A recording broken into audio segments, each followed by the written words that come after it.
Can you tell us a little bit about your career journey? Why automotive for you? Was it always going to be automotive? Yeah, so I grew up around Formula One. My mum, she used to work at Silverstone, Grand Prix circuit near home. Yeah. My dad, my granddad, they're engineers. So we just loved cars and racing, and I grew up watching lots of racing as a kid, and so that was kind of the first love was race cars. And then I went through school and decided to go to university and do an automotive degree. So I studied that for a few years, and then I moved into working at a car company. I actually started as an electrical engineer. Wow. Right at the beginning, electrical engineer working on wiring harnesses and circuits on vehicles. And then I transitioned into product management, which is what I do today, and that's looking at the strategic element of long-term product plans, what we'd like to create, what do customers want, and then obviously delivering it and launching it today. So I've been in the industry now 16 years, I think it is, and I've loved every moment of it.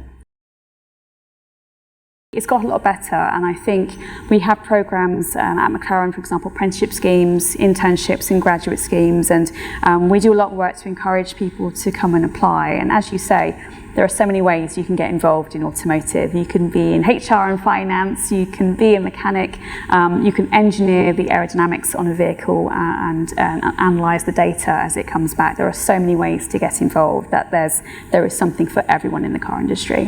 What would be your advice to a young female wanting to make her way in the automotive industry? My advice would be just to stay curious, pick up and learn as much as you can. They always say network. Networking is really helpful. You'll find, particularly at McLaren, people just love talking about what they do. So my advice would be just to reach out, and you'll be surprised to see how many people are just willing to share their stories and their own journeys and provide some advice of how anyone can get into the industry. So how do you find work-life balance? Does it even exist?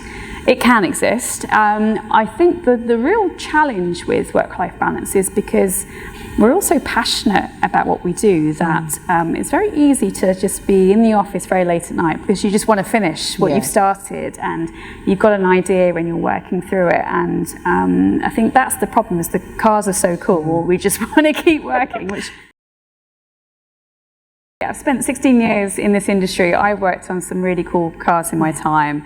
I have to admit, the McLaren W1 is probably the peak of what I've been working on to date. And what's really great about McLaren is, as I said, we've got a great team. They're always creating something special and amazing. And either way, I can't say too much details about what's coming in the future, but I just rest assured there's always something exciting and cool coming from McLaren. Definitely, if you're working on it. Thank you so much for chatting with us. I've really enjoyed our chat today. Thank you.